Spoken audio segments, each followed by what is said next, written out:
One look in your eyes, and there I see.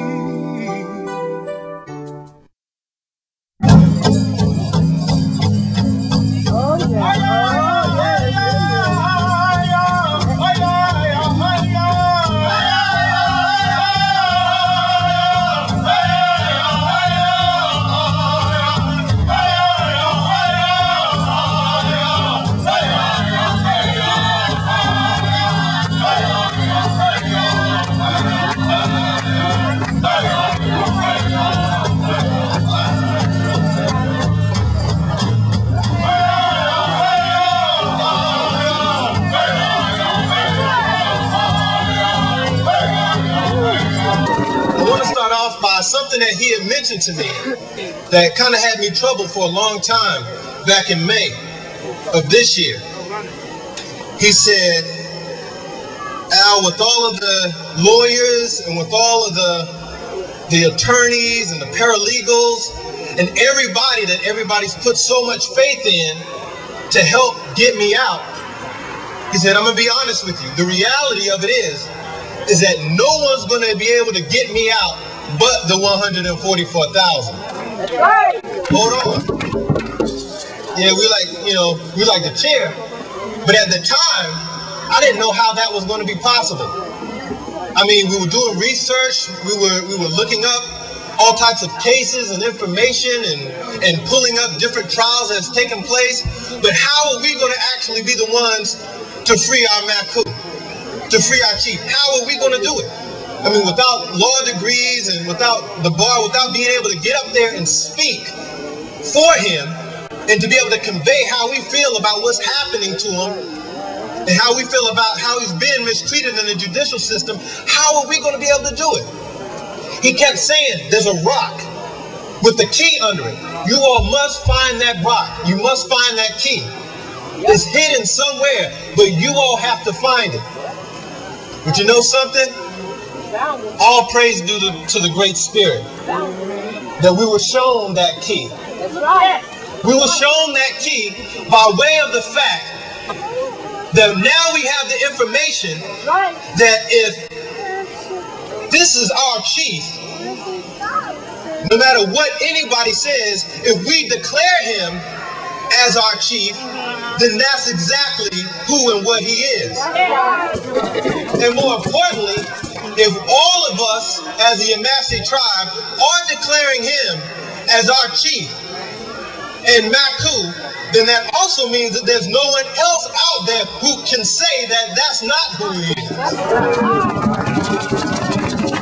And so, once that information came, and we realized that that's what we had to do, that's how we're going to get our master teacher out. By declaring him as who and what he is, and that we all recognize him as the chief of our tribe. And he also let down legal avenues for us to express that so that we can enforce his inalienable rights to whereas it can never be taken away again. But yeah, it's okay. They have him in New York right now. If those of you who don't have the address, you should get the address. You can get it inside of the brown mare, because he wants letters each and every single day so that they know that they have a chief, a Native American locked up there. You follow that? Have him locked up there against his rights.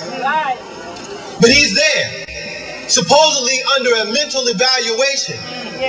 Right? But you know what? That's okay, because they thought Jesus was crazy too. They thought Moses was crazy. They thought Muhammad was crazy. They thought Osceola was crazy. They thought Sitting Bull, Chief Joseph, Chief Washaki, Red Cloud, they thought all of them were crazy. So why should we think that our chief will be treated any differently? You understand? But he's coming home real soon. And that's the message he wants to convey to everyone. They don't have anything, which is why they're trying to buy time now. They thought they had him under a plea bargain that wasn't a bargain at all, until they found out that he knew his rights and that he made that under duress. He didn't choose to do it. Y'all made him, forced him in order to go into that plea. That wasn't a bargain. And then you had him in all of these different institutions torturing him. How many people wrote to the health auditor about how they were treating him in the facilities, how they weren't giving him his medicine, how they knew on record that he had a condition that wasn't being addressed. Many of us said it was abuse, it was mistreatment, but abuse and mistreatment isn't on their books. Torture is on their books. That's on their books. So when we start crying torture and how they've been going against the civil rights of the United Nations, that's when they listen. Now they're trying to buy time, but their time is up.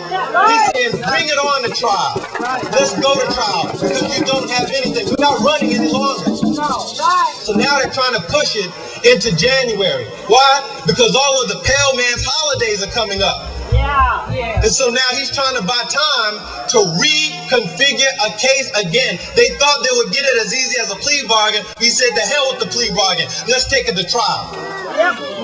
And in the midst of you taking it to trial, you're violating another international law by having a tribal chief get tried into a court that's not amongst his peers. You follow that? So they have a lot of trouble. A lot of trouble. Why they're trying to buy time now. All we have to do is support our master teacher, our chief and spiritual guide, Maku, Black Thunderbird, get these letters out. There was something also that came down. It's based off of a movie, actually, where they were writing letters. It was about a man who was declaring himself as Santa Claus, but nobody else in the town or in the city or in the state wanted to recognize him as who he was. You follow? So all of the children, all of the adults who recognized that person as Santa Claus started sending letters. And you know what? At the end of the day, they had to recognize that if all these people recognize him as Santa Claus, then that must be who he is. What was the name of that movie? Remember? Miracle on 34th Street, right? We're about to make a miracle happen right here on Waham.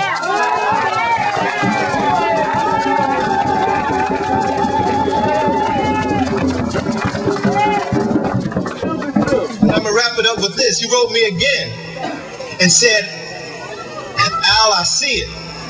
The prophecy. Let me let you know what the prophecy is. All back in Right Knowledge, even before then, is Ansarullah. We have said that in year 2000, the devil's rule was going to be up. Then we got taught about the anomaly that created a 3-year offset of every decade, which brought it into 2003, which is really the year 2000. That's the end of the devil's rule. But for this whole time, we couldn't see how the devil's rule was going to end. If we're honest, we didn't see. Is it going to be a miracle? How is this going to happen? But he said to me that the day that I walked outside of that prison onto my own land, onto my own indigenous land, at that very moment, I will be free. And if I'm free, you all are free. You are free. That is the end of the devil's rule.